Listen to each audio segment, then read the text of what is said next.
Before we get into this video, I was in the hospital. I had caught an allergic reaction, so that's why I got this slur. So if y'all hear this slur, my tongue is still swollen. Yeah, let's get to it. Video number 2. I've been getting asked this question a lot. I get asked this question probably every day. It's a wedding question, of course. The most question I get asked when I'm dealing with wedding clients is, when should we take pictures or video? Or how should the day go? I always tell people, like, every time you 5 minutes off, 5 minutes behind, like that 5 minutes adds up. If the makeup is 5 or 20 minutes behind, and your limo drive is 5 minutes, 20 minutes behind, like those 20s add up, and they turn into 30 minutes, into 40 minutes, into hour. You know, you get to the ceremony, that might be 30 minutes late. So now that's cutting into your reception time, which is cutting into your picture video time after the ceremony. So a lot of people always ask, should we take pictures before or after? It usually depends on the couple, because some wedding couples, they don't mind seeing each other before the ceremony. And then some couples don't want to see each other until, they walk down the aisle. I say it all depends. So usually, if it's like a tight frame, like time frame, I say, look, let's do the bridal party before the ceremony, right?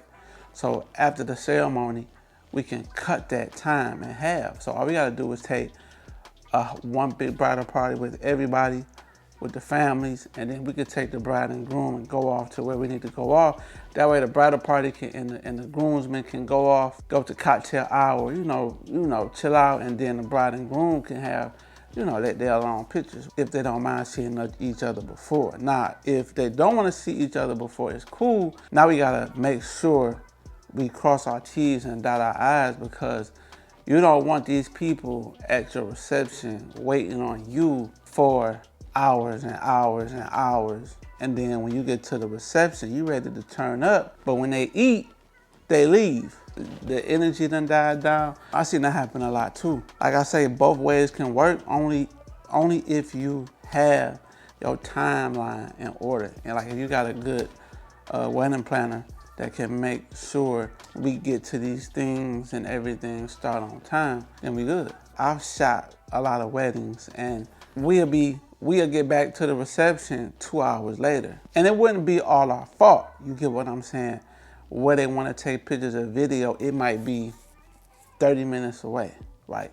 So that's an hour right there. 30 minutes to get there, it's 30 minutes to get back. If you got video and photography, now y'all gotta split that hour in 30 minutes. And sometimes you might have a slow photographer, sometimes you might have a slow videographer. So those things you gotta factor, in the play. That's another thing, like, you really have to pay attention to when it comes to, doing your timeline. Like I said, it could go either way. Both ways have worked, but it really comes down to your wedding planner, the communication with everybody. Sometimes when you're a videographer, photographer, you kind of have to be aggressive with everybody, and just to make sure everybody is, on the same play. Because when y'all leave the ceremony and y'all go off to where y'all going, like, you're in charge. There's nobody there but you. So you have to really make sure that you got a strong backbone and you don't mind saying, hey, okay, y'all move to the side. Okay, come. Okay, we about to take y'all over here. Like, you can't be like, excuse me, can I? That ain't gonna work. You have to be confident in what you're doing, because when you get there, nobody knows what to do. And you can't say, oh, okay, so what y'all wanna, what we wanna do, we paid you. This is something on my mind, like when we film wedding videos, like, I like to get there early, even when I'm supposed to get there. I just like to get there when the bridal party is like done with their makeup, and the bride is like just now starting to get her makeup done, because they give us time to grab the dress and do some nice videos and photos with the dress. Give us time to get our detail shots, because I'm like real big on detail. I don't like to just come in the room and just get a shot. I want to get the detail of the dress. I like to hang the dress up. You know, I don't just like to put the dress on the bed or have the dress hanging off the bag. I don't want stuff hanging on the floor. Like, everything has to be picture perfect. My favorite part for me is like the ceremony and after the ceremony when we get the bride and groom together, because those are like the key moments. Me and the squad, you know, we got somebody doing the drone, we got somebody with the guys. I'm usually with the girls. We everywhere, but you don't know it. Like, we there, but you don't know we there, if that makes sense. A lot of times people make mistakes when they get to the reception. That's where people kind of relax, like, oh, we made it, we here. But you can't come in the reception, do your entry, then sit down, then y'all serving food, then y'all saying speeches. People want it to be a party. So I tell people, like, look, y'all come in, let's keep the momentum going, because everybody already is cheering, like, ah.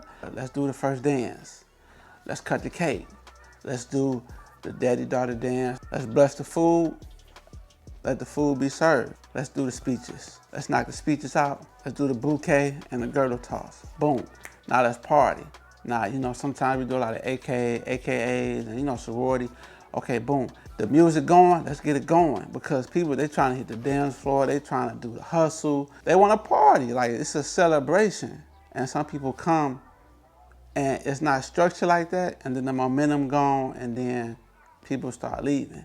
And that's not good for us, because like the reception is the fun part. Like, that's what we want to capture, like all this cool, fun stuff. That's like one of the questions that I get a lot that people wanted me to touch on. The other thing about me being like very detailed, like of me shooting, that's just something I just do in there. I'm supposed to leave y'all with some good advice. You gotta live in that moment, right? Anytime you feel like you should do something, do it. Especially if it's something creative. Especially if it's something that you just want to try. Like, one thing about being creative and being not even just being an entrepreneur, just being just something that you want to do. Like, you just always got to go for it and just trust your gut and believe in yourself. Appreciate y'all for watching. I appreciate all the views and the comments on my first video. What's up? Say what up? What up? All right. Appreciate y'all, and I'm out. Another question we had got was, what's next for My Touch Films? And what's next for My Touch Films